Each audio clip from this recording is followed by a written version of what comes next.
For you guys listening in that on of, like, Mac would be like, what are you talking about? There used to be this phone book that you got sent to your house. It was like a catalogue. A catalogue's like an offline website. It was like Google, but it was a paper form of Google, and you couldn't type anything in. You had to search through in alphabetical order. Yeah. And then get on the phone and spin it around. Arjuna Ishaya, welcome to Paul Mort Talks Shit. Thank you very much. Mate, I'm delighted to be Thank you very here. much. Thank you very much. Mate, I'm really excited to have you on. I'll have done the intro already, so don't need to worry about it. Let's just dive in, right? I've got nothing prepared, but you'll probably like that better. Because, as you know, you're the most laid-back, chilled-out gentleman I've ever met. Being in your company just chills me out. I'm going to go straight in. How the fuck did you end up Arjuna Ishaya? Like, how did that... Like, because everyone's like, who's this fucking Arjuna guy you keep talking about? Like, he's not Indian. First of all. Do you know what I mean? Who's this Arjuna guy? And what is that his real... You must get asked that all the time, right? Is that your real name? Let's start there. Is that your real name? It's not my real name. Okay. How did you end up with that name? Well, I became a monk. I took vows, and my teacher gave me that name. So, you became a monk. You took vows. Your teacher gave you that Sounds name. so cheesy when I say that. Well, you sound like that guy of Headspace, right? Because that's what he did, right? Headspace guy became a monk. Yep. How did you... Take me through that whole fucking journey, because I've heard it before, but it's fascinating. All right. So I was... Have you ever been to New Zealand? No, apparently no one's going right now. I just saw that no one's going. You can't. Yeah. My friend, James, who might be listening, he was actually he was the last guest on the podcast, James Smith. He's supposed to be touring there in like October, and he's not sure whether it's going to be refunding thousands of people for his tour. Anywho, New Zealand, beautiful place. Wanaka. Lake town, ski I town. thought you were calling me. Excuse me? Wanaka. Wanaka. That's pronouncing it wrong. Isn't that where fucking Black Panther's from? Oh, Wakanda. Close. Yeah, close. All right, sorry, mate. So you're from, that's where you're brought up, that's where you were raised? No, I was raised in just a side town from the capital. Mm-hmm. I was into the outdoors, and so I went deep into the mountains in this ski town called Wanaka. Mm-hmm.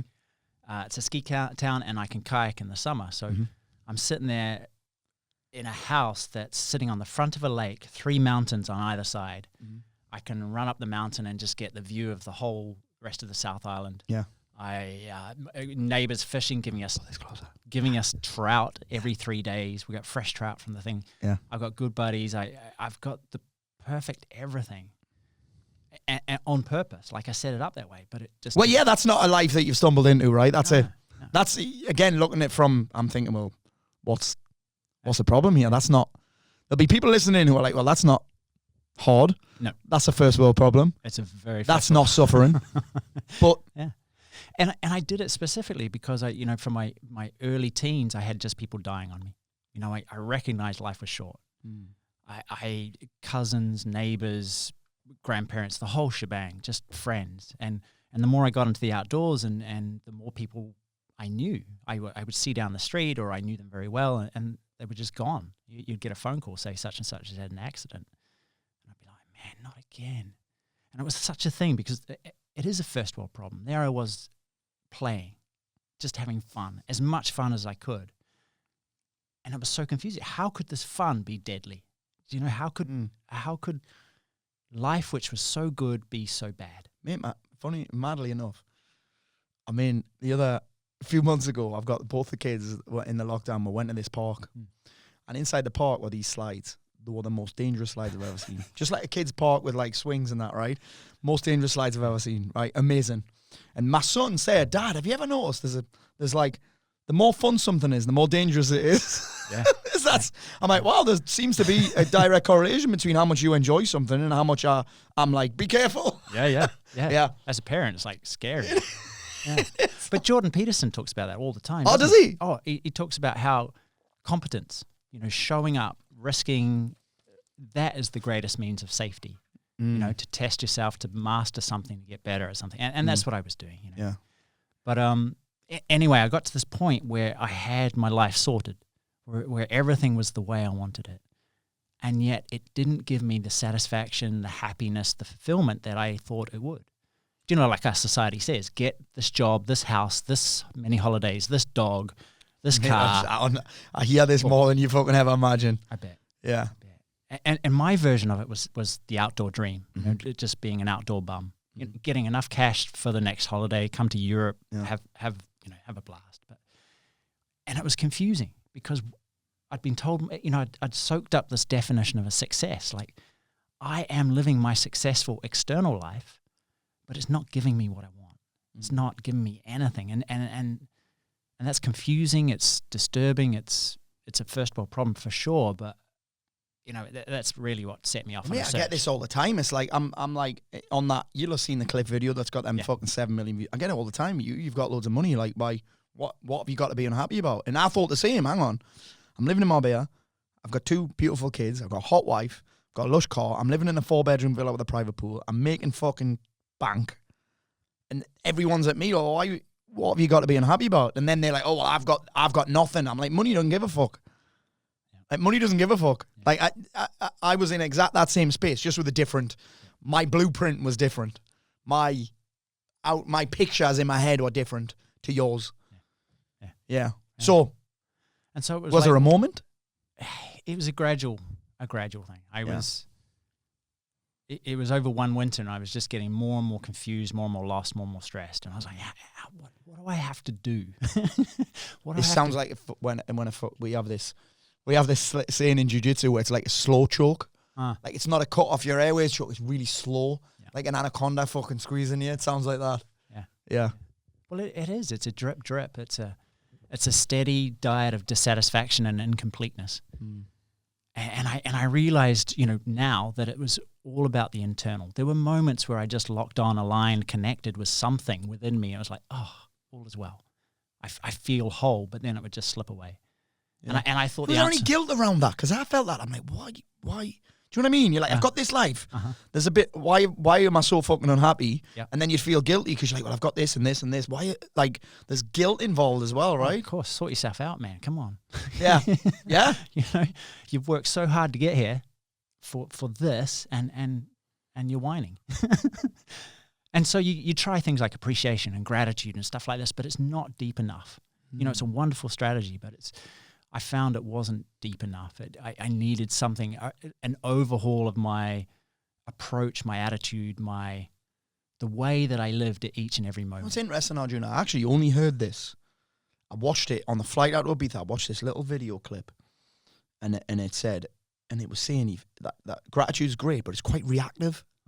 It seems to be in reaction. You're grateful once something's happened. Do you know what I mean? Yeah. I'm grateful for this, and it's already happened. It's like it's a very reactive thing, which I found really interesting. Yeah.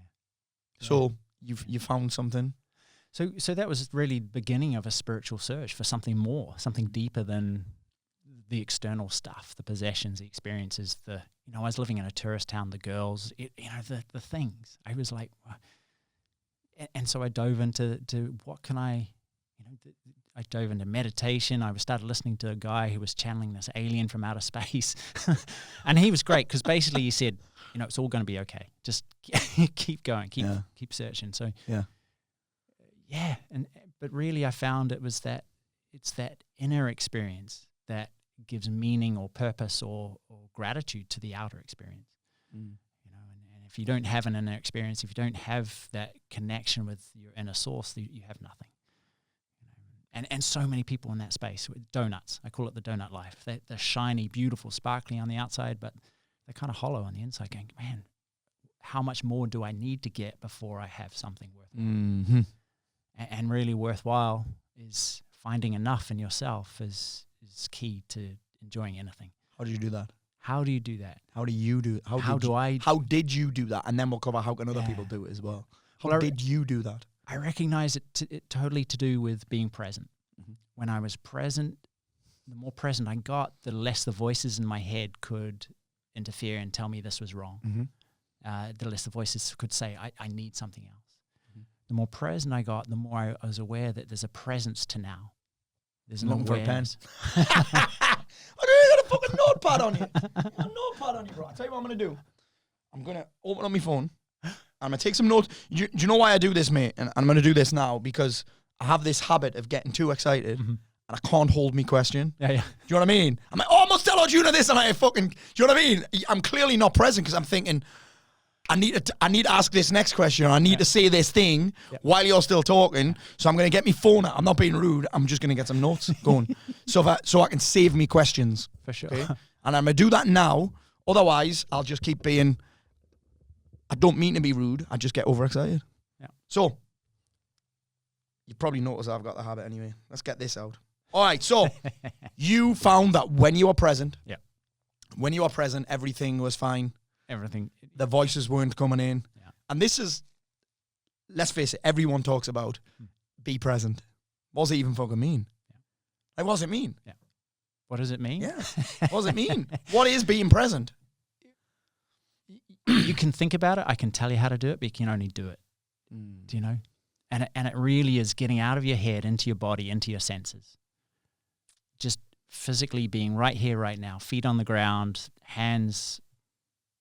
Yeah. It's all, I would go, if I was to ask myself that question, I would go with, I'm not having past-based thoughts. I'm not thinking about what happened yesterday or 10 years ago. And I'm not thinking about all the stuff I've got to do later. I'm just here. Yeah. Immersed in this. Yeah. And that's the greatest moments of our lives. They're the memorable moments of our lives because we're immersed in the moment. And they can be the simplest thing, walking along the beach. They can be achieving an incredible goal. But you're so soaked in it, so immersed, your past, future, your worries, concerns, hopes, fears, the whole lot. lot. There's no like, oh, okay, what's next? There's no, that'll come, but there's no right in the moment, what's next, or what could I have done better? Exactly, yeah. And that's the problem with high achievers is they achieve something and then they instantly look back and go, well, I didn't do it as good as I could. They have no method, no way of just being present, having enough. And it's a wonderful thing, searching for the next thing, but it needs to be balanced with a sense of now is enough. How do I know that I'm present? You can. How do I know? Well, there's no test. You just have to be it. I love that. There's no test. No, you just are or you aren't. You're awake to this moment or you're asleep. It's as simple as that. You can't be half pregnant. You can't be, do you know, you are or you're not. What's happened? Hey, don't worry. He has to edit it. Matt, you can leave this bit in, mush. You can leave it in. That's just, if you're not getting interrupted by me, Arjuna, you're getting interrupted by Mark. So there's no test for being present. I love that. No. How do we improve our ability to be present then? Practice. And that's the whole purpose of meditation, mindfulness. Yeah, that's the whole thing. What is meditation? What is meditation? It's the it's the practice of being curious, of being content, of showing up to now. It really is the factor of, and the more you are present, you realize now has a presence. And that presence is the same as your presence, as your sense of I'm alive, beyond the mind. I don't want to, hopefully that makes sense. Because so many people say be present, like pay attention to your senses. But what happens is it's the practice of coming back to the center of your senses, the true you, the little big thing that's at the center of you. And that's hard to experience. Oh, it's not hard to experience, but it's just a little muddied. We're so stuck in the mind. We're so used to looking out. We just forget, don't know how, aren't used to looking in.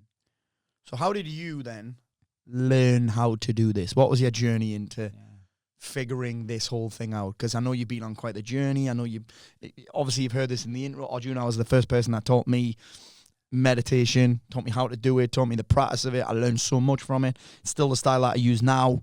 I did have a little drift away from it. We spoke about that earlier. But what was your journey into that then? Because obviously there are loads of different ways to meditate. I can't wait to ask you some of the questions that I've asked you before, but not on a podcast.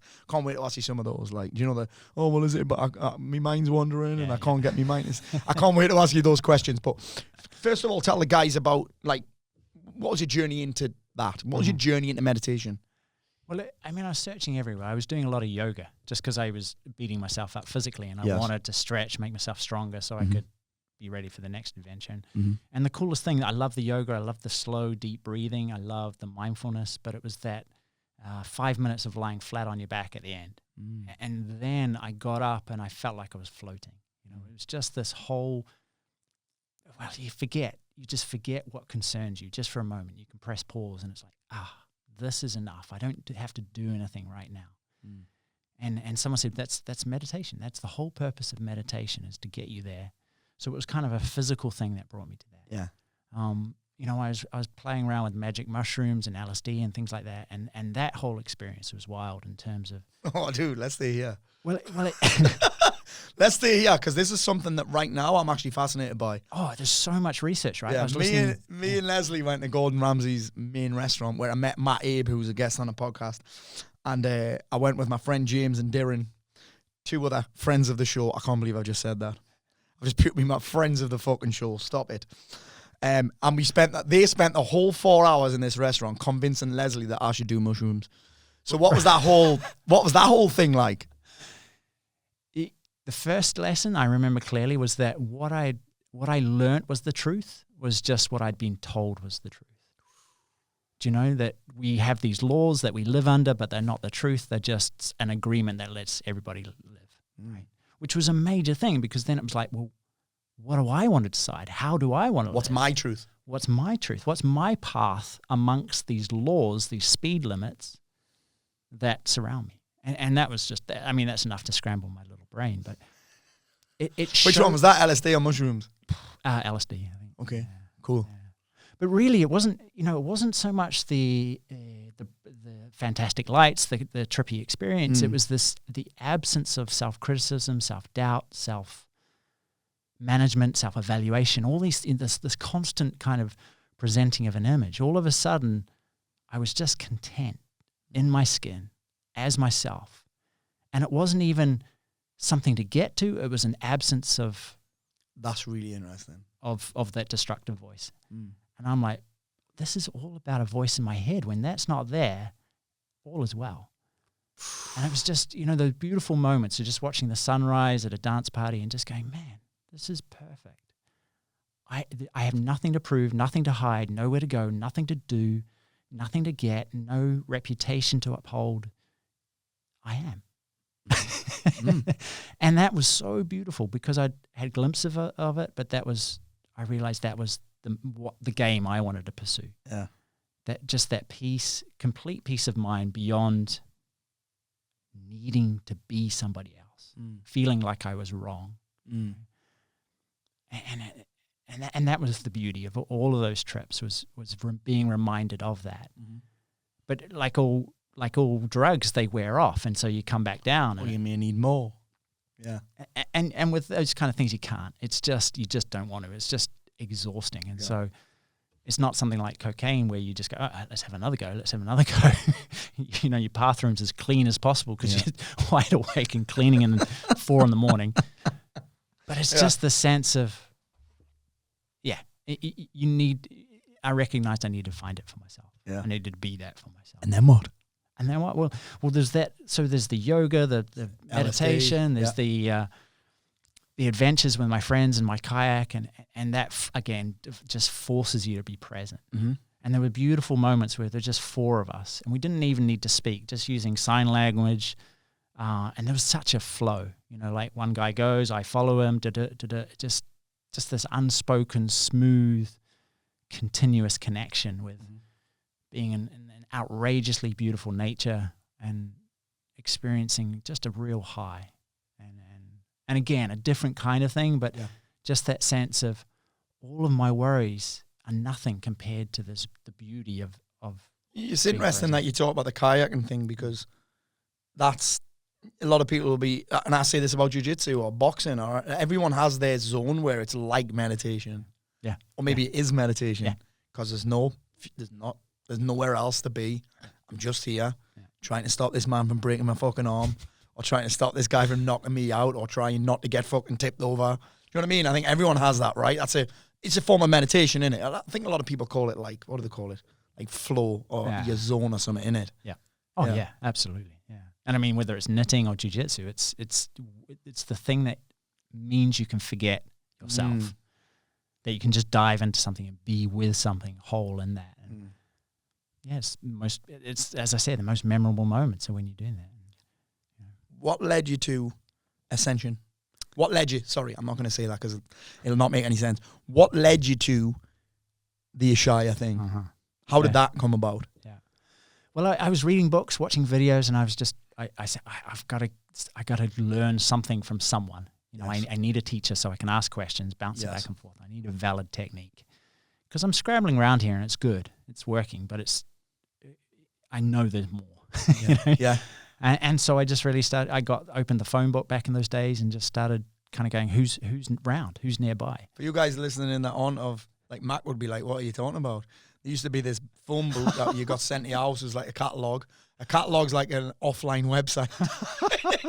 It was like Google, but it was a paper form of Google and you couldn't type anything in. You had to search through in alphabetical order. Yeah. And then get on the phone and spin it around. That's mad. Yeah. And actually, it was the day of letters. So, you know, I think I left a couple of voicemails and I can't even remember what they're called, but they sent me written letters back. No way. Yeah. And that was it. And I kind of broke it down to 3 little different outfits, and 2 just sounded odd, just sounded bananas. And this is from a guy called Arjuna, right? Dressed in white. But the one from the Ishayas, the lady who was running the courses, she was just so humble and sweet and inviting and just real. And I'm like, oh, that feels the best. You know, it was a real gut kind of. Yeah. And so I went along with that. And so did it start off on the first sphere, the 2-3 day training? Mm-hmm. Yep. Yeah. Yep. Had some time off work, traveled up there and just jumped in. Yeah.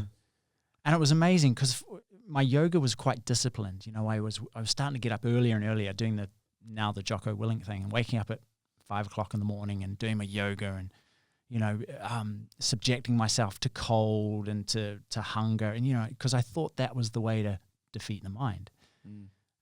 And in many ways, being uncomfortable is.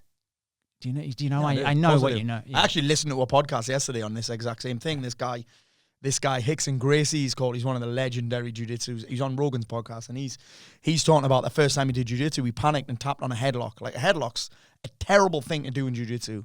Like, you'll get crushed. Yeah. Like, it's the first thing you learn as a kid in jiu-jitsu is how to escape a headlock and crush the guy. Both of my kids, I'm like, if you headlock one of my kids, you're fucked. Right, in a schoolyard. And he's saying that he panicked the first time, so what he did was he wanted to callous his mind, so he wrapped himself up in a carpet and said to his brother, do not let me out of this carpet for 10 minutes, no matter what I say. Wow. Blazing sun, trapped in a carpet, can't breathe, can't feel his fucking arms, can't move. And then he's on about when he does the ice baths, he goes underwater and wears a fucking snorkel. It's mad. So I kind of get that, kind of get that. But his whole thing is about, he wants to be peaceful in hell. Mm-hmm. He's like, how can I be peaceful in hell? Yeah. So his whole thing was, I'm not in this carpet to be tough. I'm in this carpet to find peace in that pain. Yeah. It's the same with the ice bath thing. It's not about how long he stays in. He goes in and he can't breathe in the snorkel, and he doesn't stay in for a certain period of time. He stays in until he feels calm, which I kind of like. I like that better than let's just suffer. Do you know what I mean? Yeah. It's a really interesting thing, so I totally get where you're at. Yeah. And I think it's such a valid thing. I think, you know, I teach the military these courses, and they say the problem with society today is people don't know how to suffer because then they don't appreciate what they have. Yes. Right? You don't appreciate that hot shower, that warm meal. You come in from 3 days camping and it's like, my bed. And do you know, it just becomes wallpaper. Well, it's like I was saying this to someone this morning who asked me about it. It's like a contrast frame, innit? So I did that David Goggins 4 miles every 4 hours for 48 hours. And it was hard, but I'd done harder things. Yeah. So it was all right. Do you know what I mean? Mm-hmm. But and it wasn't because there was fitter people than me. There was leaner people than me. There was people that trained for it. I just fucking rocked up in no training. Because I knew that I'd done harder things. So I was like, yeah, this fucking sucks. But it's nothing compared to that. It's nothing compared to being fucking suicidal. It's a physical challenge. So I think it's the whole contrast frame thing. Yeah. It's like, the way I love to describe this is it's like when, let's just say I drove up to your place in Richmond. On the motorway, I'm doing 60 miles an hour. It doesn't feel that fast. I'm not doing any because I'm getting banned this week. No shit. Getting banned for going too fast. That fits. That fits very well with you. Actually, I was talking about coming up with a show. How the fuck am I going to get there? I can't come. Anyway, so 60 miles an hour on the motorway doesn't feel fast until you get into Richmond. Suddenly, 30 miles an hour is unbelievably slow. Yeah. Then you drive around Richmond for it. 30 miles an hour feels quite fast. Yeah. But when you come off the motorway, it feels really slow. Yeah, so I totally get that. Yeah. And I think that has its place. You know, that discipline, that kind of rigor, that kind of structure is so. That's what you teach, right? It's so important to have those steps that you do. Well, sometimes I think with that suffering thing, if you're not present, it's harder. Oh, because you're thinking, when's this going to end? When's this going to end? The people that get through it aren't thinking about when's this going to end. They're almost thinking, how can I enjoy this? Yeah, exactly. It's a question. I ask myself all the time, when something sucks, I'm like, how can I enjoy this? And the answer is normally just found in being, let's just be here. Yeah. The challenge that people have with the Goggins thing, and again, fitter people than me, people way fitter than me, way fitter, train for it, run all the time. They were worrying about run number 10 while they were still on run number 2. Yeah. I'm just focusing on the next fucking step here. Yeah. I'm here. I'm not thinking about, how am I going to what if I don't get any sleep? Yeah. I'm cool with all this. Yeah. Not because I'm tougher, nothing to do with how tough I am, but because of A, the contrast frame, but B, where I can take my brain because of meditation. No shit. Yeah. Because of meditation. Yeah. Meditation, this is going to sound mental, has made me mentally tougher. It sounds weird. It's made me mentally tougher because I can come out of my body. Yeah. I can either be focused on how much something hurts or when it's going to finish, or focus on something else. Yeah. It's the same with, I was saying, I don't know if I've told you this, but I tore my pec. Boxing Day, I tore my pec tendon, the muscle off the tendon, right? I've got a massive hole in my arm. And then I had to have MRI. And MRI's on fun. It's like being in a fucking coffin. Yeah. Have you had one before? No, I've seen the big... awful, in a coffin, really loud on you. Anyway, I gets in. They're like, I thought it was 10 minutes. Like, oh, Paul, because it's your pec, it's going to be about an hour. I'm fucking an hour in a coffin. The last time I was like, I can handle 10 minutes, I'll be fine. And then they're like, oh, you're also going to have to lie on your front, not your back. Lying on my arm's out there because they've got to put all this shit on it. And I said, you need to get me out now. As soon as I went in, I started fucking panicking. And they said, Paul, if you don't, we're going to give you another go. If you can't do it, you're not going to be able to get this done. They'd already booked me in for the surgery. They just needed to see what it looked like inside. So I was like, fuck, I'm going to have to do this. So I quite literally went into meditation for the full hour and fell asleep. Oh. Wow. And I did that not by being tough, not by fucking gutsing it out, but by quite simply, I can be focused on how small it is, when's it going to be over, or I can be focused on mantras. What do you guys call them again? Ascension attitudes. Attitudes, that's it. So it's kind of mantras, right? Kind of mantras. So these ascension attitudes, I can be focused on them, or I can be focused on when's this going to finish. Yep. And I got what I needed, which is to fall asleep. Yeah. See, man, there's a lot of stuff on a flight. Yeah. I've learned the skill, the attitudes, or the style of meditation that you love, and we all love, it's taught me the skill of almost also being able to divert my attention.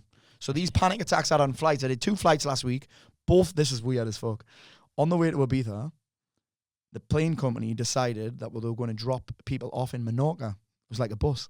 So I gets on this flight, like, oh, by the way, we're stopping in Menorca. We've got to drop half these people off. And then we picked up people up from Menorca and then went to Ibiza. It was so weird. And guys are losing their shit on the flight. I'm like, well, I can't be worrying about being on a flight whilst at the same time doing something else. Yeah. So I didn't use meditation, but meditation's a skill that has taught me how to catch my thoughts going one way and be able to bring them back to something else. Shift them. That makes sense? Oh, absolutely. Yeah. To shift your attention. Yeah. We're completely off the thing now. I was really interested in your story. So you found this meditation lady. You went in for 2 days, 2-3 days. Then what? Well, I just, the way I was doing it was so hard, so rigorous, so rigid. Yes. And what they showed me was like, hey, that has its place, but balance it with a little more softness, a little more ease, a little more, trust the process, let it flow.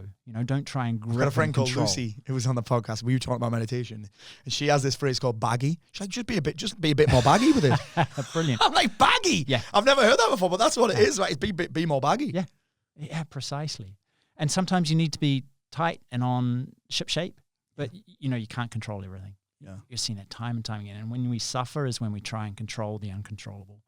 Like in the MRI, like in the marathon, like the future, any of those things. And so it showed me a whole new world of relaxing and forgetting what I should be doing and actually allowing it to give me what I needed. And that was something really interesting, allowing not necessarily what I wanted, getting rid of my expectations, but just having that whole that was one of the key things that you taught me is just don't have any expectations with it. Yeah.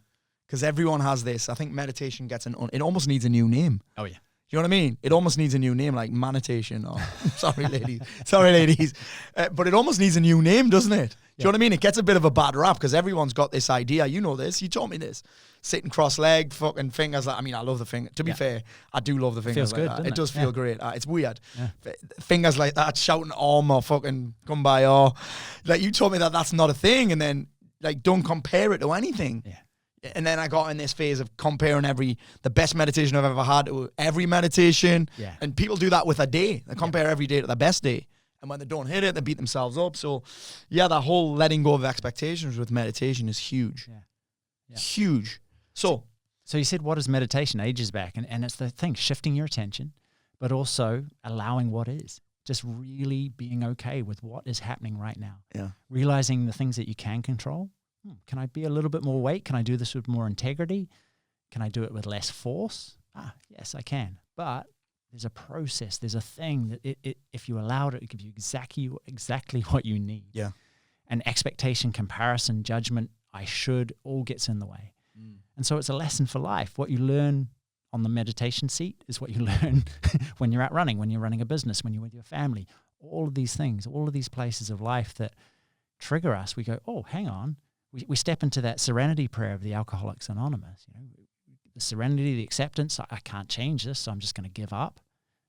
I can do the next step. That's all I can do. I can keep going. But the courage to change the things that I can. And then the wisdom, the clarity, the foresight, the intuition to know the difference between. I think one thing that you touched on there was the control thing. I think you can't control your thoughts, right? Yeah. Like people think that's what meditation is, controlling your thoughts. And I'm like, listen, I'm not in control of what thoughts come in. Yeah. I'm in control of which ones I'm going to pay attention to and which ones I kind of, I'm sure you've got a great description for this, where you kind of latch onto a thought and you kind of let it drag you along like a fucking dog. Yeah. So that's it. And I really want to get into this because I get a lot of questions about meditation. So let's touch on that, controlling your thoughts, because I love it when you just drop bombs on this. I'm going to shut the fuck up now. Yeah. Talk to me about controlling your thoughts. Well, you can't. It's like being, before meditation, you're in a washing machine. You're just being banged around with the dirty clothes, with the events of the day, with the other people. You're getting smacked about. Sometimes it's a relatively nice wash. Sometimes it's you just getting hammered. Meditation is leaving all that alone and just stepping back and seeing it from outside the glass. Oh, dude, that's cool. So it's not changing it. It's not stopping it. It's like, But in that you go, I can affect this. I can make different choices here. This is what I can control in my life. This is what I need to accept and just suck up right now. This is what I can do differently. And you get all that perspective just by taking a half step back from the washing machine of life, from the washing machine of your mind. And it shows you that so clear that you have thoughts, you have fears, you have hopes, but you're not them. One of my friends said to me, actually, it's an amazing, I love this quote. I latched onto it. He said, you can't see the picture when you're still in the frame. You can't see it because you're in it. And that's that kind of description, right? And that's what meditation is. Yeah. Stepping away, slowing shit down. Yeah. So why, when I meditate, this is not really my question because you've answered it for me hundreds of times in hundreds of different ways. Why can't I stop thinking when I'm meditating? Because you almost get asked that all the time. Why can't I stop thinking? Yeah, because you're alive. Truly, we have a mind-body motor. People think they're connected. They're not. They're the same thing. The mind and the body. If you've just drank 6 cups of coffee, you're going to have a physical jitters, the fast, busy head. If you've had a stressful week, active, going for it, arguments, the rest, you're going to have a busy, stressful head. If you've just come back from holiday, it's like, you're going to have a calm head. It really isn't. Not when you just come back. When you're there, you have a calm. When you come back and say, "Oh, holy shit, holy moly, holy shit!" I said, "What? How much weight have I gained? What have I? Yeah, exactly. How much weight have I gained? What have I missed? How many emails have I got? Yeah, it's madness. Yeah. But it's just a fact of life. We have a brain, but it seems so big because we've got our face in the trough of it. We don't know anything else. That seems like that all there is. And if only I could stop this, then I'll have peace. Yeah. But it's that whole equation. When I get my life sorted the way I want it to, then I'll be happy. Yeah. that's all that it is. When I'm in shape, then I'll go to the gym. Yeah. Yeah, I'll go to the gym when I'm fit. Yeah. I'll go to jiu-jitsu when I've got a black belt. Yeah. I ain't gonna get that black belt by showing up for 20 fucking years. Yeah.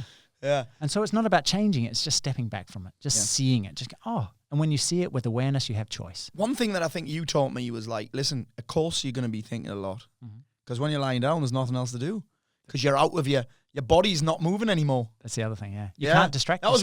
That's one of the greatest things you ever taught me. It was like, well, you're lying down or you're sitting down or whatever you're doing.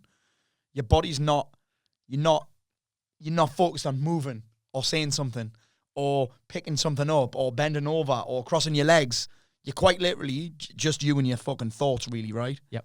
Yeah. So there's nothing to do but think. Yeah. And actually, I think that, I don't even know, it might have been you that said this as well. It's like there's nothing to do but think, but actually you're being thought. Was it you that told me that? I don't even know. I haven't said that, but I know. know. You don't control, you're actually being thought. Yeah. If you think you can control your thoughts, it's too late. Yeah. You're already being thought. Yeah. You realize your brain's more like a radio station than you realize. And you can reach in there, try and switch it off, change it, turn it off. And really it's just an artifact. It's just a part of your history. You're seeing the events, the experiences, the hopes, and the future, the hopes and the desires and the fears, all of that stuff is just coming through a radio. And, you can step back from the radio so much that it seems like it disappears. So when I'm sitting, lying down, meditating, doing whatever I'm doing to get into this state, how do I stop that from happening? So how do you How do I calm? And this is a question that I get asked all the time. And I think it's an amazing question that I'm fascinated to hear your answer on. How do I stop my mind from wandering? Yeah. Well, you must get asked that all the time as well. Yeah. And it's just bringing it back to something, one thing. You just literally, like an untrained puppy, it's just wandering off, just sniffing, bringing back everything that you don't want, stuff that you might. But it really is untrained. Your attention is getting sucked up in your thoughts. And like you're saying, you're just getting pulled this way and that by like a huge, I don't know, Bernard Russell just charging you down the street. Yeah.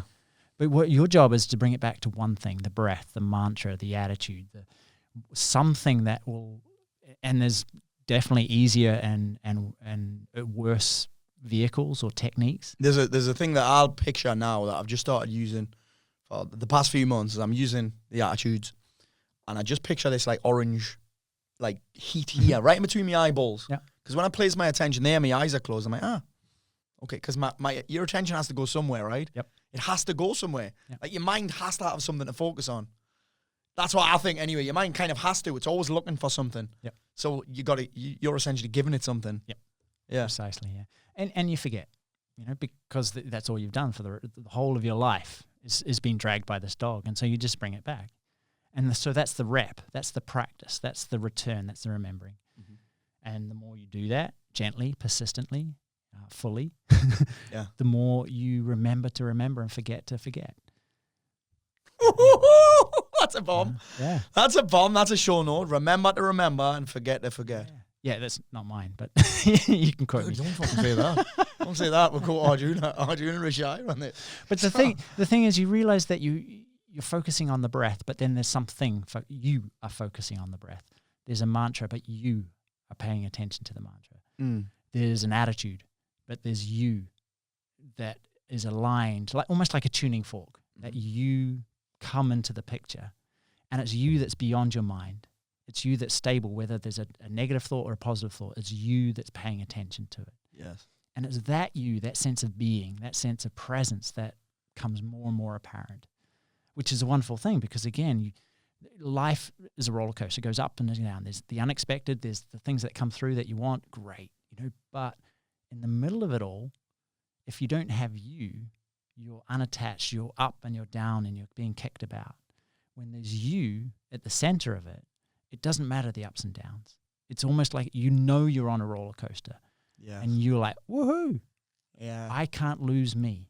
And it's the funniest thing. And I recognized it once when I looked in a mirror and I was like, I'm losing my hair. I'm getting older. There's some gray hairs on my chest. Yeah. But I don't feel any different from when I was 12, from as long as I can remember. I don't act any different from when I was 12. Exactly. Yeah. Yeah, I interrupt the people all the time then as well. But there's this thing where the events, you realize there's the external stuff, possessions, jobs, careers, people's events. There's your breath. There's your heartbeat. There's your body. But then there's you driving at the center of your body. And that's when the internal journey really becomes satisfying, because it becomes like, well, who am I if I'm not my mind, this constantly up and down thing? If I'm not my job, if I'm not my wife, if I'm not my possessions, if I'm not the weather, who am I? You know? Stop that. Stop that. Which I don't know if it's too deep, but that it's not too deep. It's just, I need some time to process that. Yeah. And so that, in many ways, we're constantly chasing more so that I can be happy. Do you know, I need something else to prove myself, to myself, to my parents, to my world. Yeah. But really, when you find you are you, and it doesn't need proving, your existence doesn't need bolstering. It's a fact. You're alive. And it's pretty cool not to need anything. And everything from there comes from want.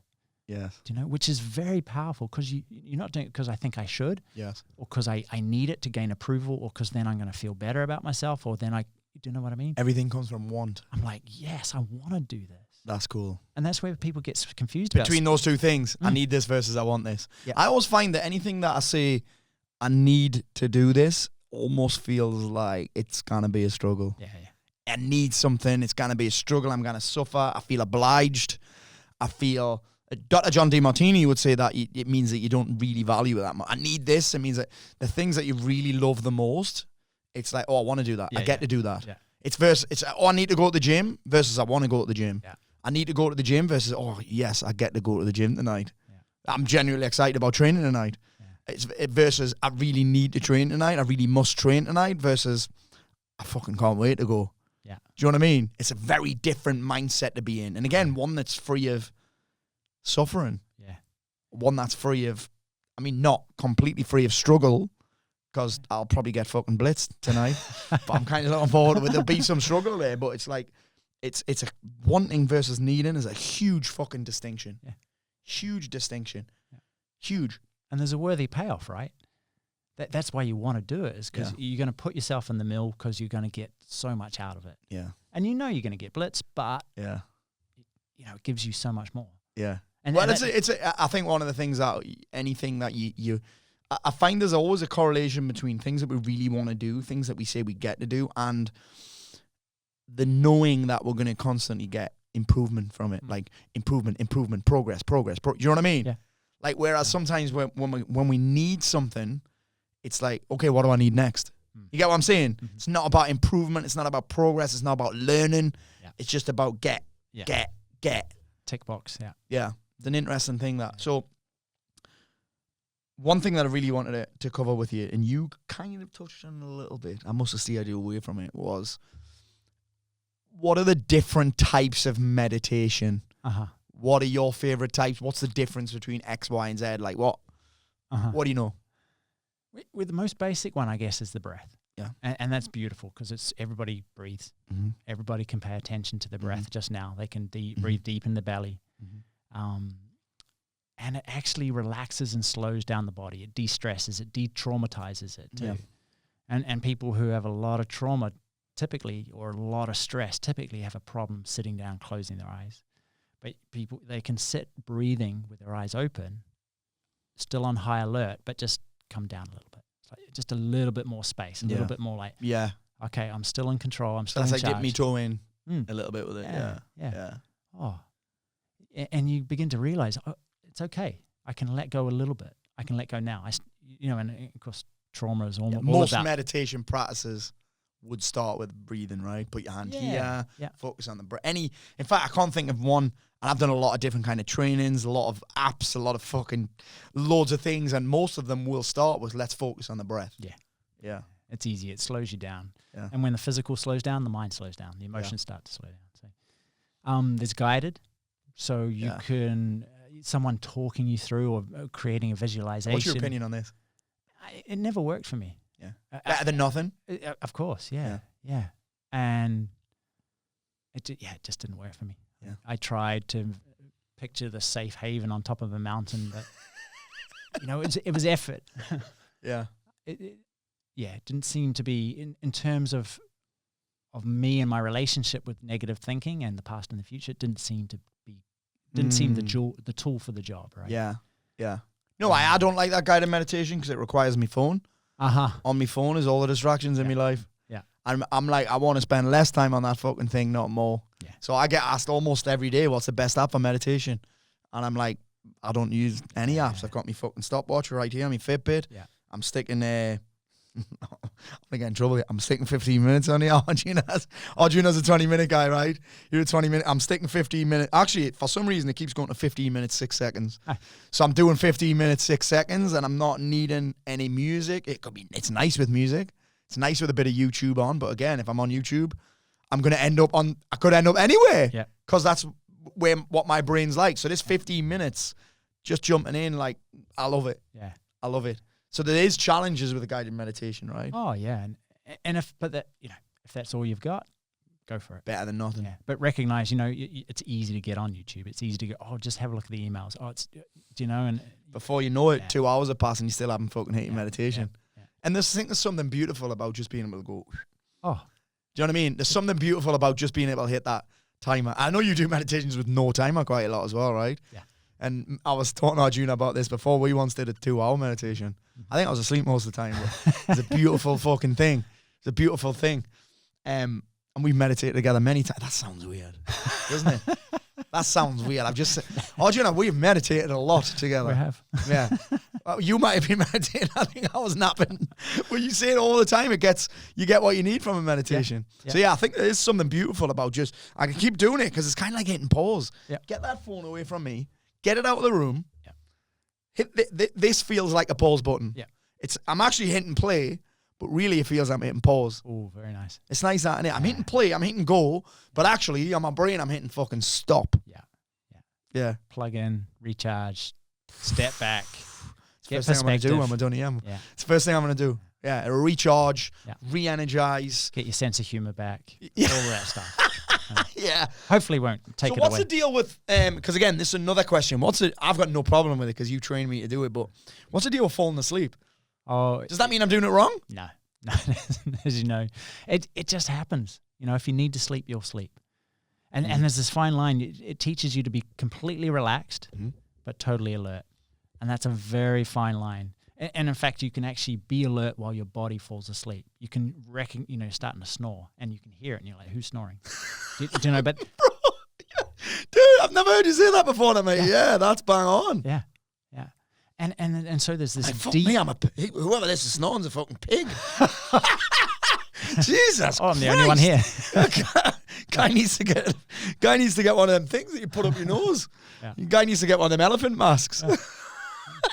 And so it's two things: to completely switch off all physical, emotional, the whole system, boom, completely at rest, and yet part of you wide awake, completely alert.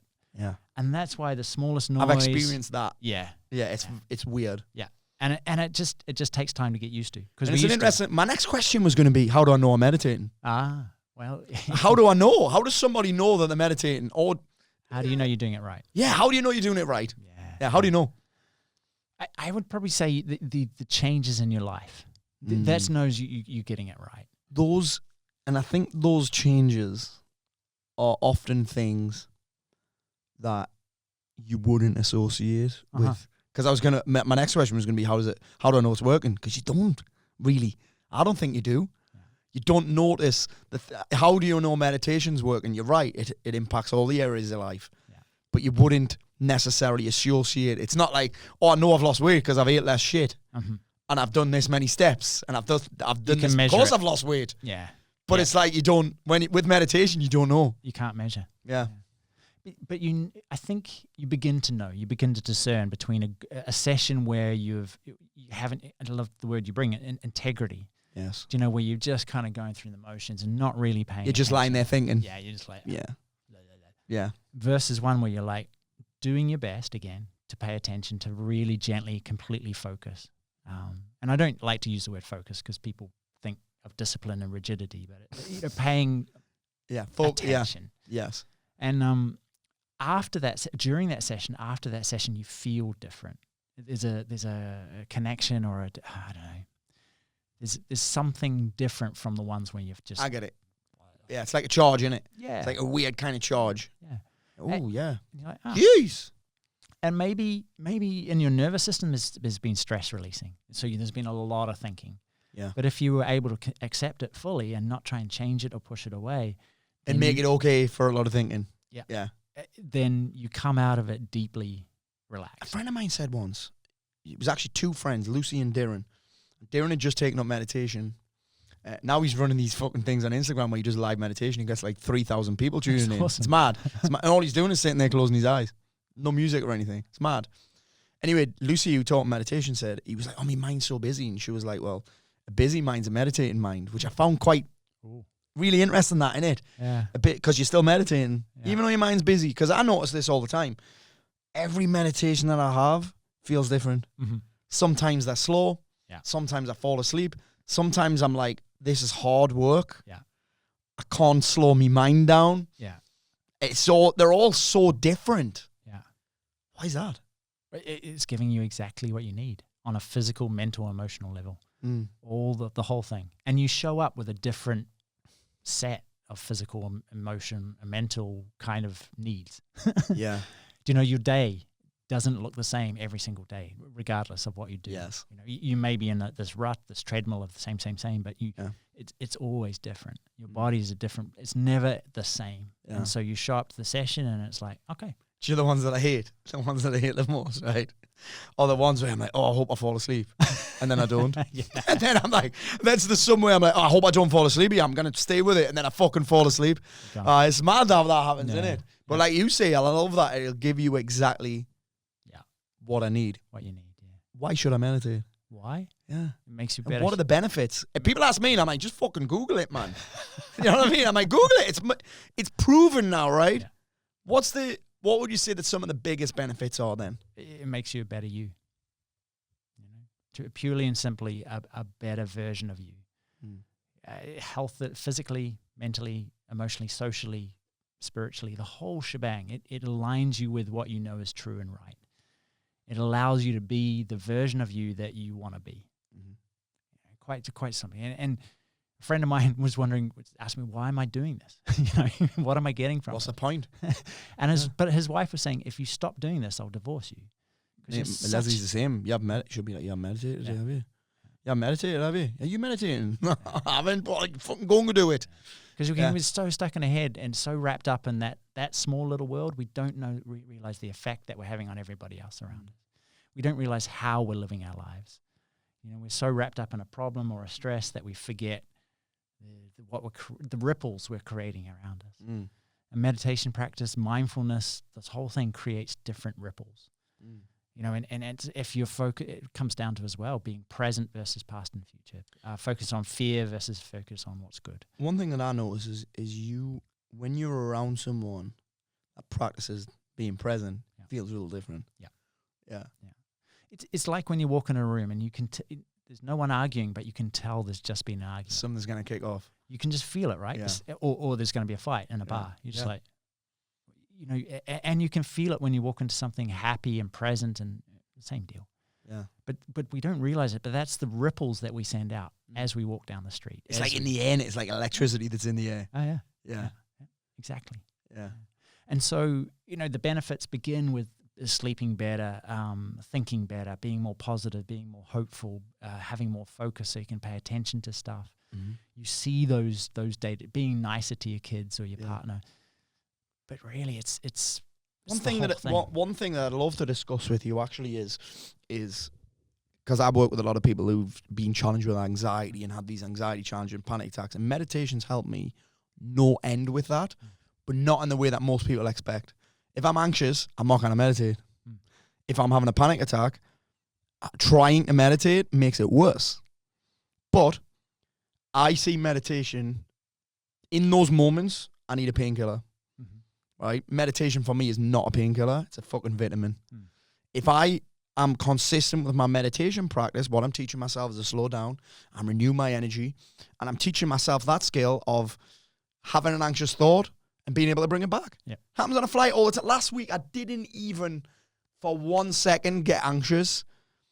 but because I've trained myself with meditation, not by exposing myself. That this is one of the things that people practice anxiety. Oh, just expose yourself to it. Yeah. Do mini exposures of the thing. I'm like, well, I'd rather not do that. Thank you.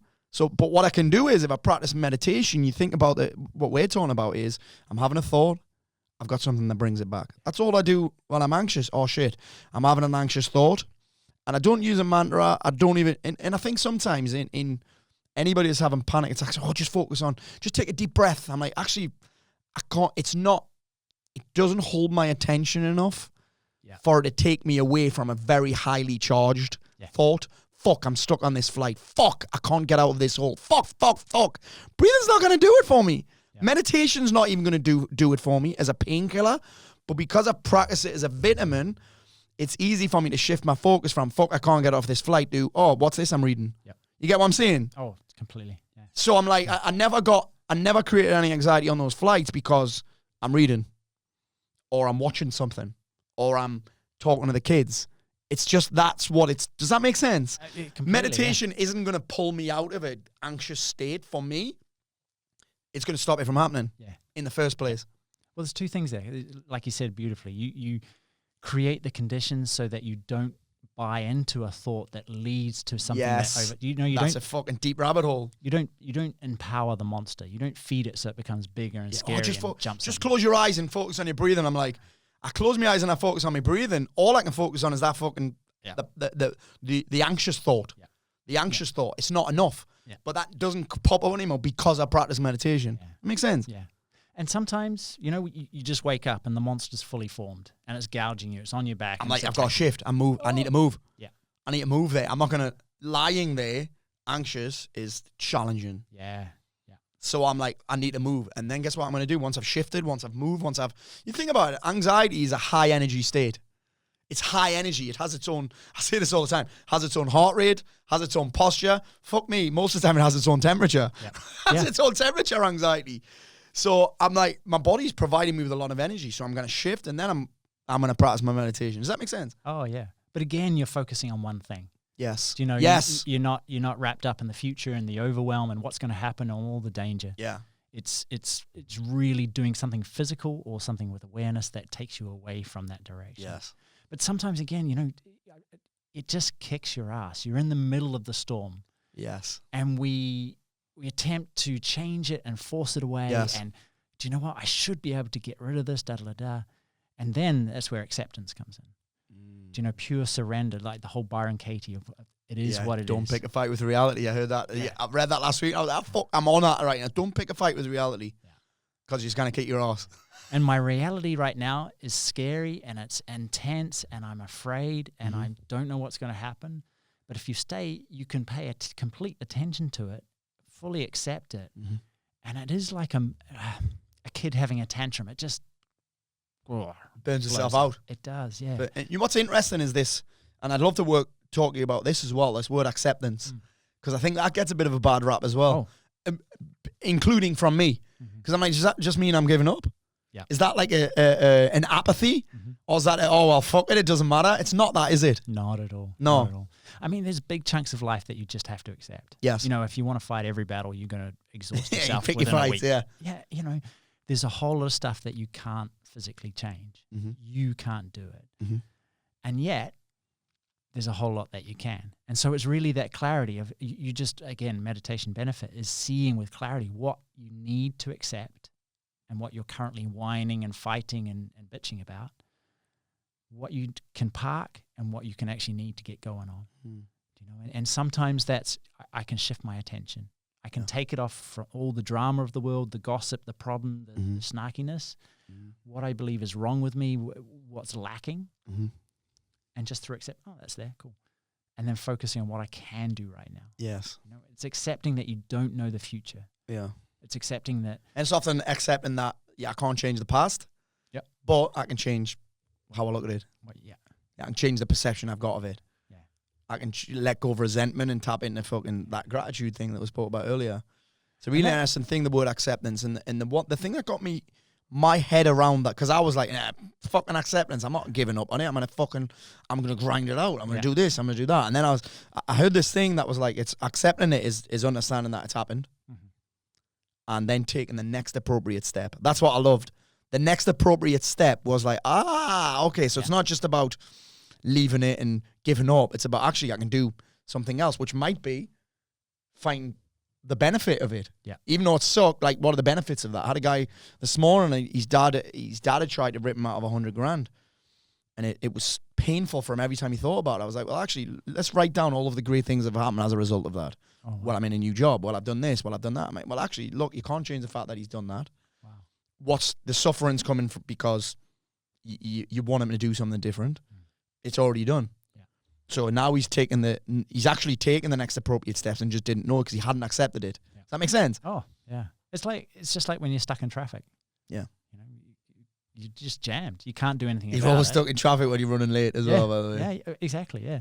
And, you know, you're screaming and you're kicking and you're swapping lanes and it's not helping. I used to have, no shit, I used to create panic attacks when I was sat in traffic. Yeah. Yeah, and then I'd learned this meditation, this being able to divert my thoughts, divert my focus, divert my attention. And then I was like, I fixed it, right, with one fell swoop. I was like, and I found a podcast, nothing to do with meditation. It was called My Dad Wrote a Porno. Huge now. These guys have done a world tour recording podcast. 10,000 people in arenas listening to them talk shit about one of the guys. He's found his dad had wrote a porno. I heard this, yeah, and it's really funny. Yeah. It's terrible. Yeah, it's so. Now the dads wrote like 10 books and they're so bad. They basically just read out a chapter on every episode. It's amazing. And I put that on. I was like, suddenly I forgot that I was anxious. Mm-hmm. I forgot that I was having a panic attack. Yeah. But I wouldn't have been able to do that unless I'd done the vitamins. Yeah. Does that make sense? Yeah. I mean, you start to realize your choice. You know, acceptance is a choice. That's exactly what it is. In the face of reality. Yes. And sometimes for people who want stuff done, patience is the hardest thing in the world. Is to know that to do stuff takes time. And sometimes you do something, but it takes a bit of time for it to come through. You know, and well, it's amazing that meditation will help with your patience, but you kind of got to be patient with meditation. Oh, absolutely. Do you know what I mean? Yeah. It's like a paradox. Yeah. It's like a paradox. Well, it's like every step, the way is the destination. Do you know that the journey is what happens when you get there? Yeah. So all of these things, but acceptance is not giving up. In a spiritual, traditionally, it is. People go, well, you know, I should get rid of my desires. I should throw out this. I should. There's a lot of this. Or just let it go. Yeah.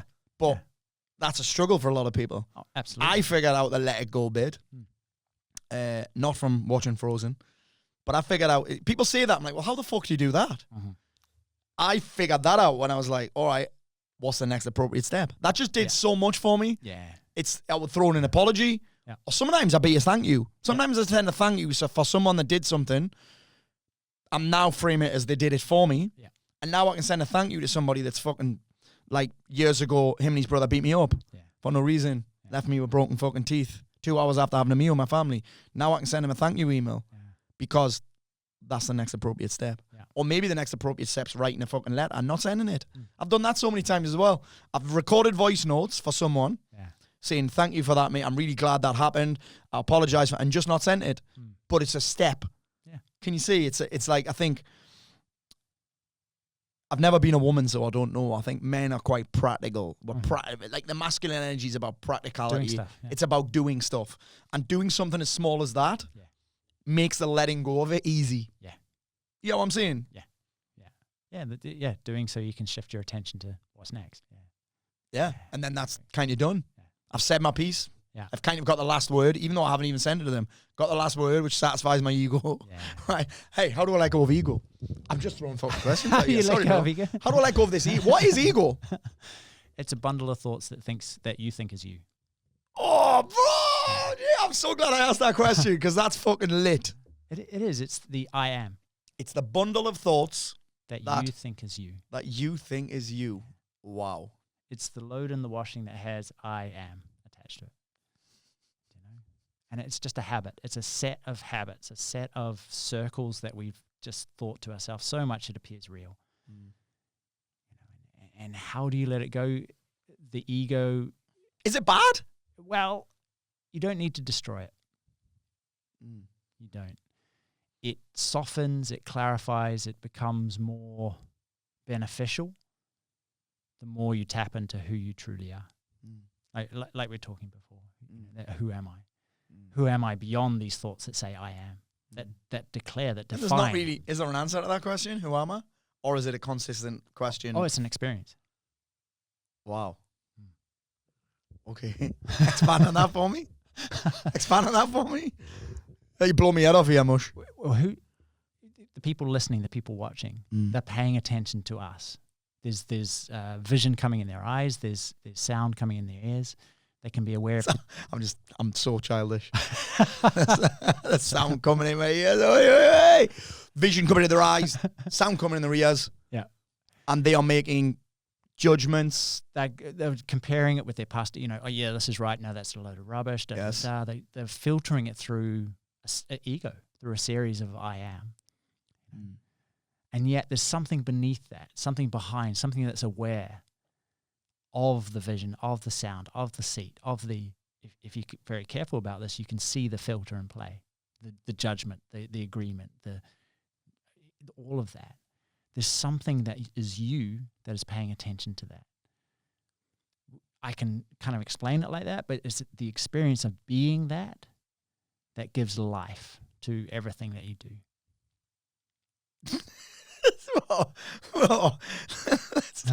That has melted my head. Good. And I'm with it. Yeah. I'm with it. I kind of get it. Yeah. I clearly must have experienced that at some point. Of course you have. In tiny, probably in bite-size. Yeah. Real bite-size pieces. And consider it the ocean. The ocean supports all fish. Big ones, scary ones, cute ones, jelly. It is all of those. And that's the activity of our mind. And the ego is believing I am a fish. I am this separate fish. It's not such a good metaphor the more It's I go amazing. I love it. Yeah, I'm a fish. But we are actually the ocean. All these thoughts, it doesn't matter what fish swims through. It need not affect us. And you increasingly realize it's your choice which fish you grab onto and believe is you. Yes. I am this horrible fish with this nasty temper, and this is me. I'm this weak. I can't do it. We believe we're that. It's just an artifact of our history, of our upbringing, of our experience. That's all the ego is. And so you don't need to destroy it, because what is the thing that wants to destroy the ego? What is the thing that wants to get rid of it? Yeah. It is the very thing that it is. Jeez. The ocean doesn't care. It's like, I don't care. Yeah. And the more filled with presence you become, the more you let go of the nasty side effects of the ego, the jealousness, the needing to be right, the Resentment. anger, the victimhood, all of that stuff. Yeah. So let's go back to practical. We talked about the presentness. How do I get better at that? Meditation? Yeah. How often? Yeah. How long? just grab it. We talked about apps, but Yeah. grab an app, sit down. You can download one in 5 minutes and be there. Dude, you seen that thing on Netflix yet? No. The Headspace guy. Oh yeah. He did actually, and I'm not into Headspace at all. I started there like in 2014, and I assumed it was like, Then I came to your fucking incredible weekend numerous times, but he did this thing on it was actually, I had a week off, and he did this series called The Beginner's Guide to Meditation. And in terms of explaining what it is, and in terms of explaining, he did this analogy of cars driving past. You can follow that car, cool. or you can just keep letting them. You can just not stay focused, but just let them keep going past. Yeah, just let them keep going past and be on that fixed point straight across. Yeah, let the cars keep going past, which I loved. And he's just got some great explanations of why meditation works. It's really cool. You'd love it. Yeah. You'd enjoy it, yeah, if you can handle Andy's voice. Yeah, I'd do it and steal his stuff. Yeah. Dude, it's really cool. It's really cool. But I always point people there. I'm like, listen, I'm not a Headspace guy, but that series for anybody that's just starting out is a really cool way to not do it, but I think sell yourself on it. You know what I'm saying? Around it, yeah. Like selling yourself on meditation, because I think everybody knows about meditation now, but they just can't seem to get started with it. Yeah. They can't seem to stay consistent with it. Yeah. What are some tips around that? Like getting started, grab an app. Like any habit, make a time before. I'll have a cup of coffee, then I'll sit down, then I'll Well, yeah, get going on my day. sometimes I do meditate after a cup of coffee. It's very weird. Yeah, It's a very different experience to doing it without a cup of coffee. It is. It's mad, isn't it? Yeah. It's mad that. Yeah. Yeah. So, So sit down and just do it. Find a time, find a space. what's the best time to do it? Well, it's different. It gives you what you need, right? So if you do it in the morning, it's going to set you up for your day. Mm-hmm. It's going to give you energy, clarity. It's going to order things. It's going to put you in the mood. So when you step out the door, you feel like you're in What if you control. fall back asleep during that meditation? Would you? Yeah, maybe have a timer. Because that's what I do. I have a timer. I've started using one of those fucking shiitake mats. Oh, cool. Do you know the ones with the spikes on? And I do that just so I don't fall back asleep. Yeah. I'll move. I'll get that on. I'll get my timer on. I'm like, because I don't want it. It will be easy to say, right, I'm going to meditate for 15 minutes, and then basically it's a snooze. You're snoozing. Do you know what I mean? Like, I like to shift where I am or shift the thing. So morning's great. Yeah. So have a shower beforehand. That's a great idea too. Oh, yeah. Cold one would be amazing. Cold one would be amazing. If you want. I love that shit. I love that shit. Yeah. Whoa. So, mate, I love that because it's like when people say, what's the best time to exercise? I'm like, well, when are you going to do it? Exactly. When you want to do it then. Yeah. If you've got kids, maybe there's a time where they have a nap. So instead of doing all the other stuff like washing and dishes and stuff. Sometimes it's just do it instead of having another coffee. Oh, yeah. Do you know what I mean? That afternoon dip where you just fucking neck a Monster or a Red Perfect. Bull Yeah. or a coffee. You spend as much time making that or going to get it as you would to fucking sit down and hit up a little Ascension. Yeah. And it just defrags your brain, puts everything in order, steps you back from the events of the day, ready to go again. So, yeah, it's just a case of finding the time that suits you. Yeah. And maybe that's coming home from work or parking around the corner. Yeah. You can get a little lay-by and just get 10 minutes in there. Yeah, and you're a kind of a twice a day recommendation normally, right? Yeah, 2 or 3 times a day. I mean, I say that, but How long? for me, Yeah. I try and get in an hour and a half. Jeez. Each time? No. So 45 total. minutes, 45 minutes. Yeah. Jeez. That's cool. I used to do 4, and then I got a family. I love it. Yeah. So, I mean, and I know you probably advocate, listen, 5 minutes is better than nothing, right? Absolutely. Yeah. 5 minutes is better than nothing. Yeah. If you find 10 minutes is just agony, then go for 5. It's not this kind of discipline I must. Yeah.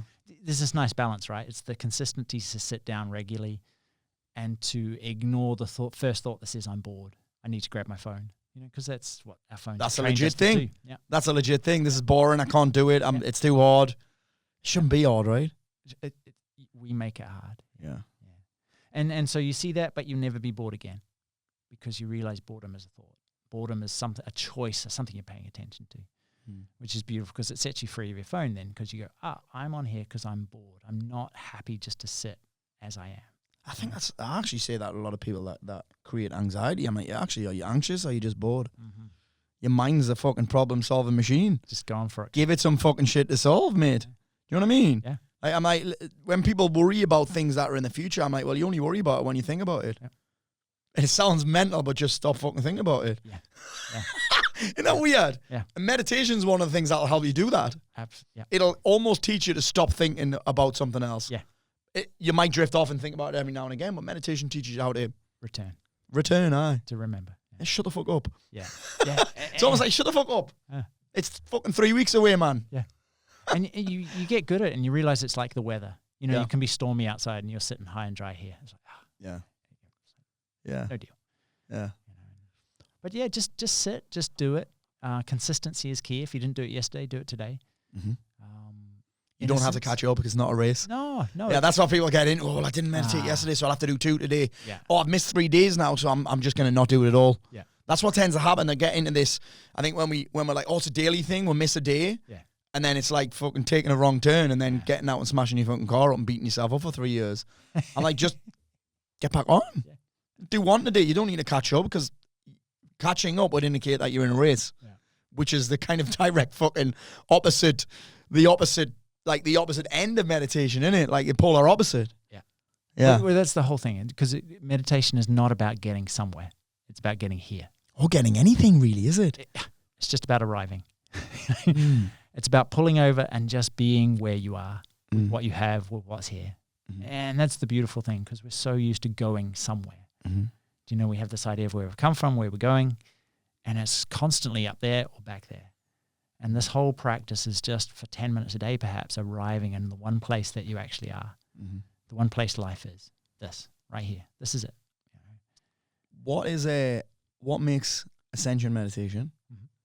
different to all these other types? I know what it is. I Yeah. fucking love it. Yeah. I've recommended a lot of people onto it. Yeah. You're about to get a whole lot more. Yep. What Brilliant. makes it different? I think it's a step up. I think it's a better, easier, more. That is one thing it is. It is easy. Yeah. Otherwise, I wouldn't do it. Yeah. It's based around praise and gratitude, love and compassion, and these things that make us feel better, that align us with that more in our life. Mm-hmm. But it seems like a really particularly good tuning fork that kind of, a tuning fork, like a musical thing, when you hit it, it just aligns you with who you already are. Mm. You don't have to get rid of anything else because it points you to what you need. Mm. You used an analogy when I first started, which was like the sea and an anchor. I'm pretty sure you Yep. you remember that one? Where you Vaguely, drew the sea? yeah. It might not have been you, actually.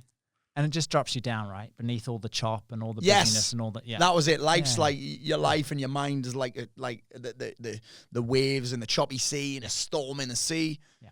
And Ascension, funnily enough, is an anchor that it doesn't matter what's going on up there. Dropping beneath. Yeah. Yes. Yeah.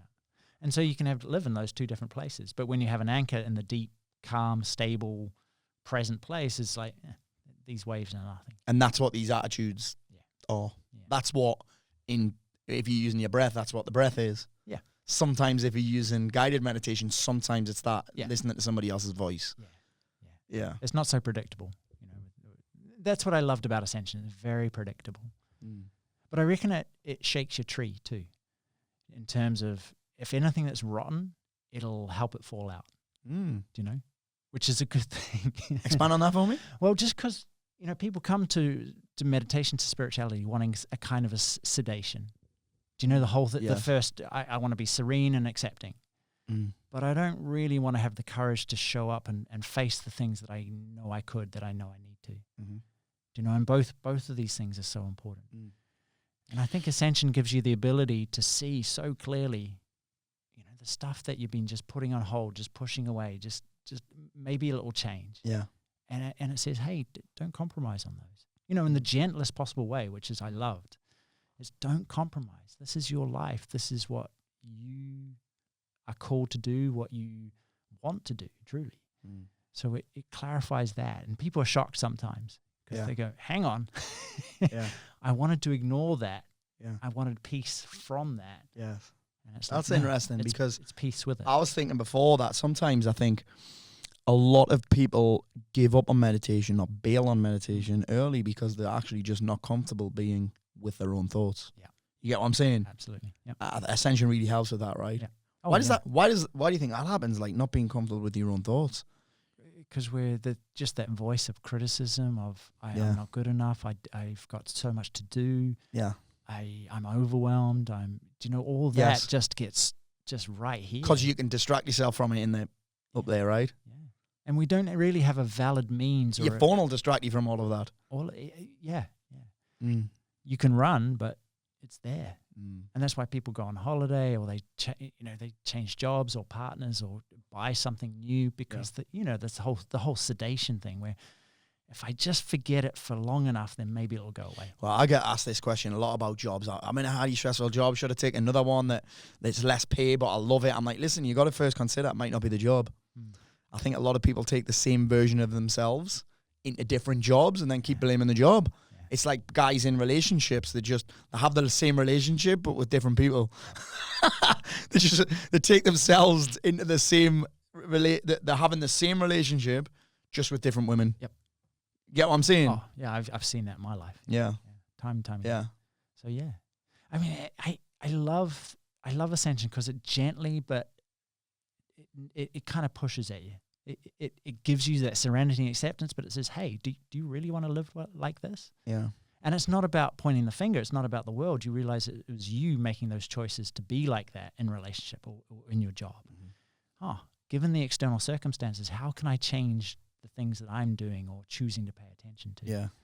And that's a big, big thing. I don't know if you've heard this quote before. And I learned it from a coach that I was working with last year. And I think it was Einstein that said it. He was like, the most important question is, do you live in a friendly universe or a hostile one? And I love that. I love that. And actually, Byron Katie made an amazing post the other day. It was actually a photo. It was just a photo of half of the world looking amazing. It was like the globe, and the other side was on fire. Yeah. And a quote was something like, which one are you in? Yeah. Where do you live? Yeah. In this one or this one? And I'm like, that's fucking fascinating. Yeah. That's fascinating. That. So his whole thing is, do I live is my mind a friendly place, or is it a hostile place? Yeah. And where I'm at here will dictate what I see here. Oh. Do you know what I mean? 100%. I think a big problem that a lot of people have is the pictures in their mind don't match the reality of, like, those two things don't align, then they get caught. I mean, sure, he shouldn't say that. Yeah. They shouldn't act like that. Yeah. They shouldn't treat me like that. Yeah. And I think this ascension for me has helped me to be more accepting of what happens out here, because I'm all right with what's in here. Does that make sense? Yeah. Yeah, for sure. That's probably the weirdest thing I've ever said on my podcast. Yeah, my internal world now is friendlier, more gentle, regardless of what's going on in the outside world. It's like everyone, and this was me back in 2014. I hate people. I hated people so much that I moved to another country. But guess what happened? I took me. I took me. People? That was a problem. I was like, actually, I guess I don't get asked the question all the time, but I'm like, I love being in an office now. I love being around people. Like, I actually don't like being here on my own. Yeah. I love being around people. I love an atmosphere. But I used to not be like that. I used to never go to parties. Yeah. I'd never go to social events. I'd never go to, when I spoke at events on the stage, because I've always loved that, I'd leave straight away. I didn't want to be around the people there. Yeah. I didn't go to bars. I didn't go to housewarmings. And it wasn't about the drink, because I was still fucking drinking. It was just I didn't want to be around people because I thought people were the problem. Yeah. The problem was me. Yeah. I wasn't comfortable with myself. Yeah. Yeah. And meditation, is particularly Ascension meditation, just helped me get rid of that, because it's a very gentle approach. It's not. I'm not fighting to get rid of thoughts. No. I'm just like, it's like I say, gentle, effortless. You would call it. Yeah. Yeah. Yeah. It's a real interesting thing, that, isn't it? But it's so true, and something like depression takes away your ability to see what's good. Do you know, when you're so wrapped up in a depression, the world is a horrible place. Yeah, it is. And maybe that's chemical imbalance, maybe it's an emotional thing, but the ability to choose.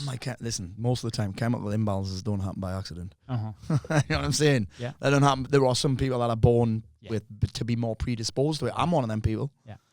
But I'm like, that chemical balance, like, who's creating the chemicals? You know what I mean? Who's doing that? Yeah. It's me. Yeah. It's me. I mean, I saw a girl walking down the street just having a panic attack, and she must have been 10. Really?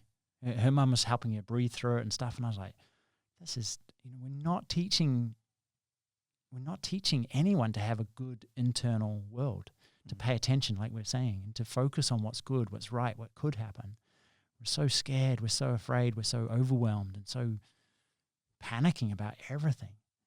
I mean, you just look at the news and the scope of the problems in the world, which is the job of the media, is outrage and drama.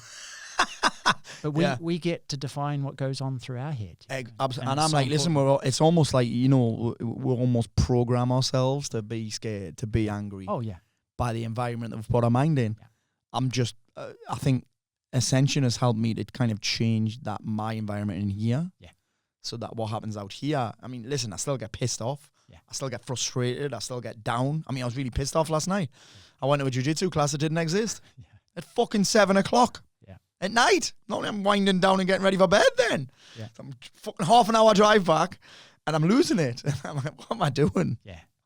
It's like, what am I doing? And that's where the practice of catching, you call it noticing sooner. Yeah. So I'm not saying that I'm superhuman. I'm not saying that I'm present all the time. Every so often, so I'll get pissed off and I'm triggered, but it doesn't ruin my day. Yeah. It doesn't ruin my week. It doesn't ruin my month. Yeah. It doesn't ruin my year. I'm like, it'll ruin 2 minutes. Yeah.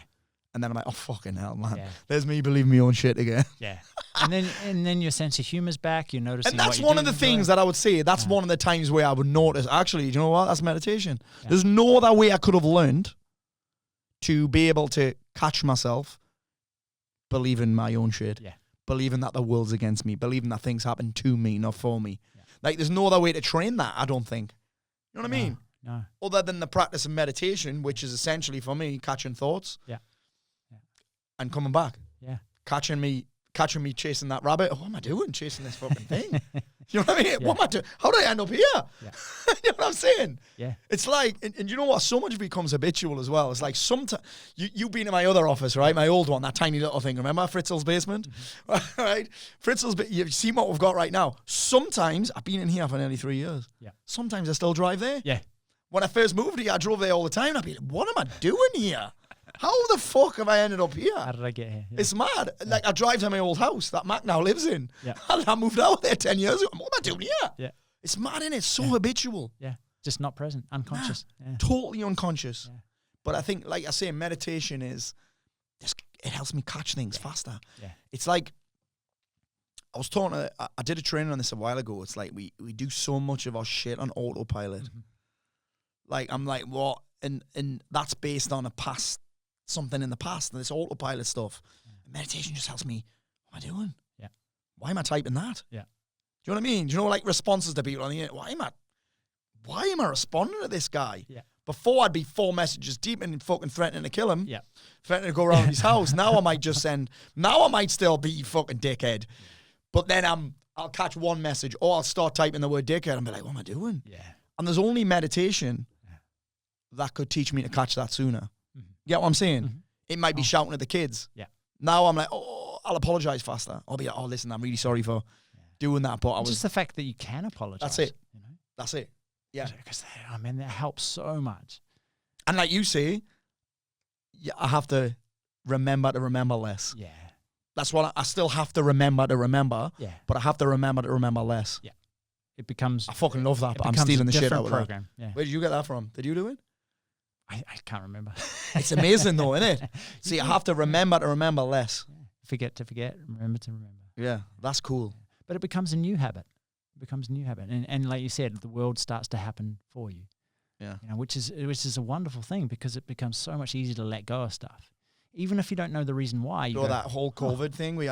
So I got COVID, I got really sick. Oh yeah. Real sick. My kids were sick. My wife was sick, and I was talking about it yesterday, and I was like, you know what? That COVID thing was one of the best things. People are like, how did you cope with it? I'm like, well, I was angry at first, because I was like, fuck, I haven't got time for this. Yeah. I had an event on the Friday with 77 women coming to South Shields. Yeah. Fuck, I'm going to cancel it. They didn't react in the way that I wanted them to react. I'm like, what do you want me to do? Give you COVID? Yeah. Lost my shit for a little bit, but I caught myself. Actually, this is fucking great. Yeah. I get to do things. Honestly, I was taking 4 meditations a day, mate. 4 meditations a day. I would normally not create that time. Yeah. I was watching shit on Netflix. I was reading more. I was actually, my whole business model changed directly as a result of COVID. Yeah. So I can be nothing but thank fuck I got COVID. Yeah. Jeez. Yeah.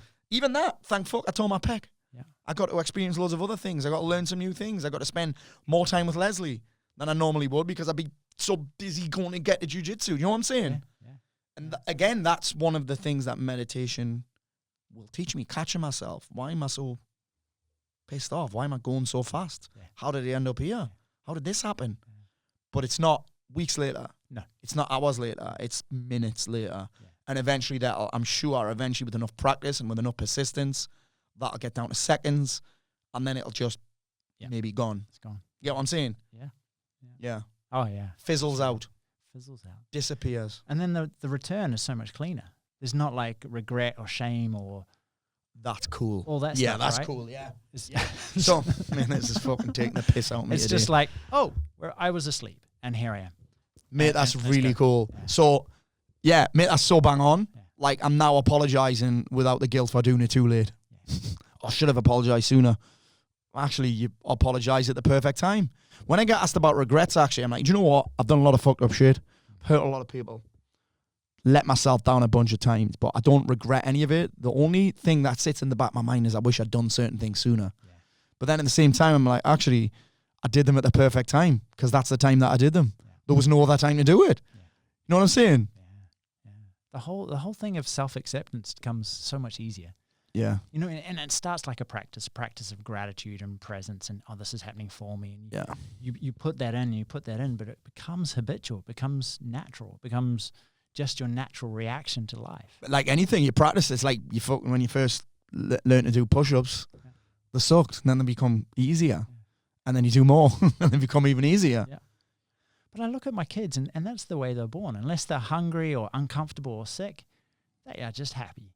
You know, they're just content. They're over the moon, curious, enjoying life. They don't start whining until later. You know? It's something that we learn. So I see they don't start kicking off until they realize they're kicking off. Sometimes gets them what they want. Yeah. Yeah. Exactly. Nina's actually aware of it. Yeah. I heard her say, and Max said, "Dad, guess what Nina said?"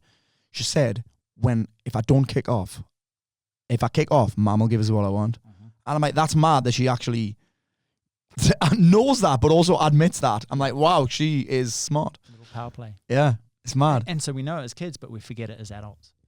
Yeah. You know, I've seen it myself. You've seen it in people who just do stuff, but we don't realize we do it for a certain reward, but not that. Dude, this was me back when I used to act up and I used to disappear for days at a time.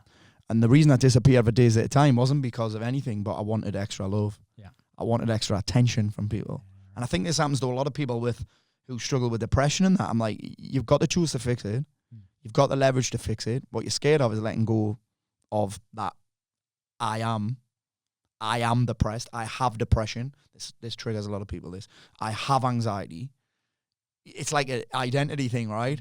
It's like, well, if I drop this whole thing, there's that I have it, I am, but this is the thing that I used to get, this was me, I am bipolar. Am I? Yeah. Or did a doctor just tell me that I had that, give me that diagnosis? Did a doctor give me that label? Well, actually, I realised that it's not fucking super glued on, it's just Velcro. Yeah. If I don't look after my lifestyle, then I have bipolar tendencies. I get hyper, I have a come down. Now I stay up here quite a lot. Yeah. I stay up here. Now I've figured out actually there's a balance in between. Yeah. If I start getting carried away, I'll catch myself. Yeah. I did it this morning. I told you. I was like, I'm fucking going to have to drop some things from my schedule. Yeah. I can do it all, but at what cost? Yeah. Now I just don't have this really. I would if I went right up there. So it's a real interesting thing that the whole, the whole I have thing. Yeah. And I used to, like I say, I used to do things just to get attention. I still do. I'm probably still do that now. But just in a different, more beneficial way, healthier way. Yeah, it's part of the reason why I love doing these.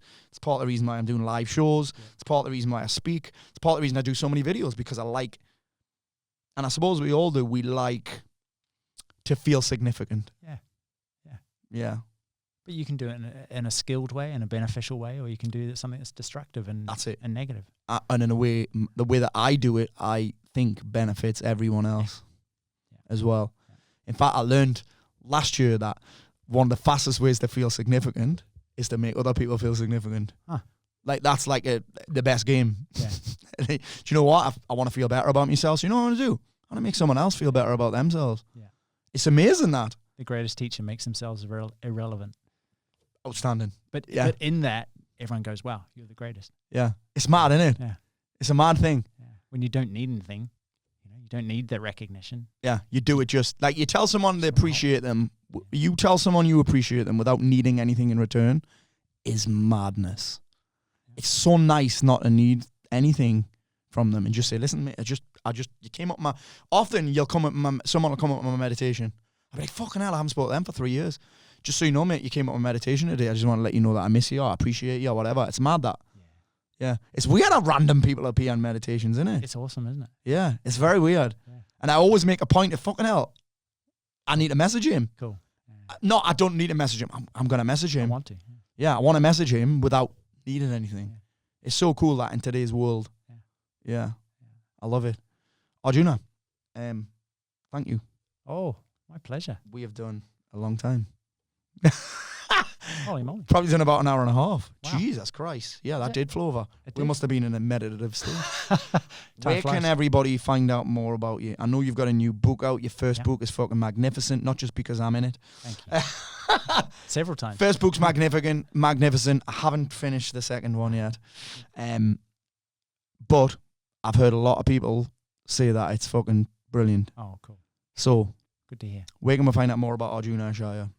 On Instagram, Facebook, arjunaishaya.com. Yeah. Arjuna's Instagram is on fire right now. Cool. I don't follow that many people on Instagram.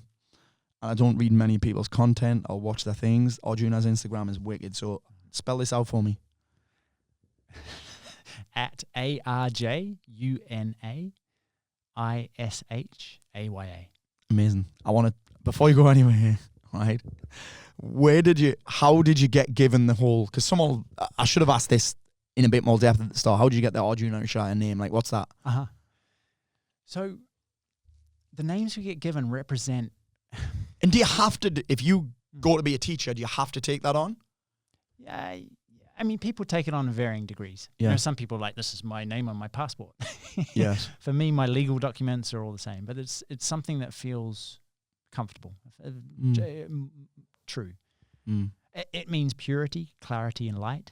Arjuna does. Yeah. Yeah. It's one of the characters from a book called the Bhagavad Gita. Yeah, I've heard about this guy. I've tried to read that book a few times, but it's big and it's long and it's a hard read. You need the right translation. I've bailed on it a few times, yeah. But, that's my direct experience when I meditate. You know, it is clear, pure light. Not light in a color, but a lightness. And we all have a flavor.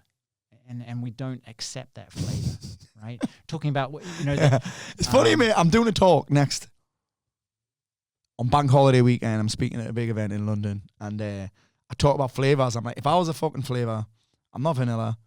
I'm not even tutti frutti. I'm not fucking Neapolitan. I'm Monster Munch flavor, pickled onion with gravy on and salt. That's my that's my flavor. Yeah, it's a real interesting thing that.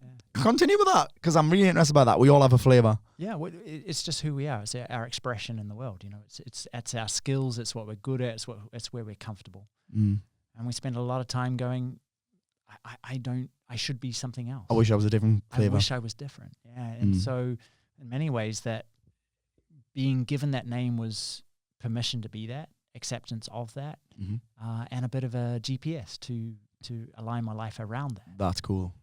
So, it's Sanskrit, which is kind of a vibrational language, so it gives you a bit of a direct experience, again, of the pure, clear light. What's with the white thing? The white? So Arjuna, I've never seen him in any other colour but white, which must be a nightmare to keep clean, by the way. Especially with kids, yeah.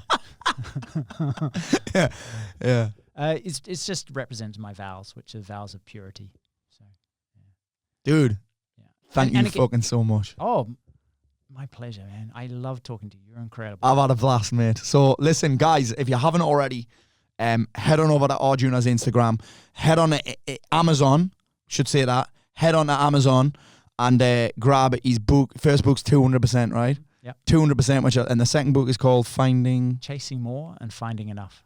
Chasing More and Finding Enough. I love that title as well. Chasing More, Finding Enough, and of course, listen, there's a reason he's got a bunch of guys coming on a retreat this weekend with him that I've sent, and there's a reason why Arjuna's the only style of meditation that I'm going to recommend. So make sure you hit up Arjuna, check out his courses. Thank you. Oh, my absolute pleasure. Thank you.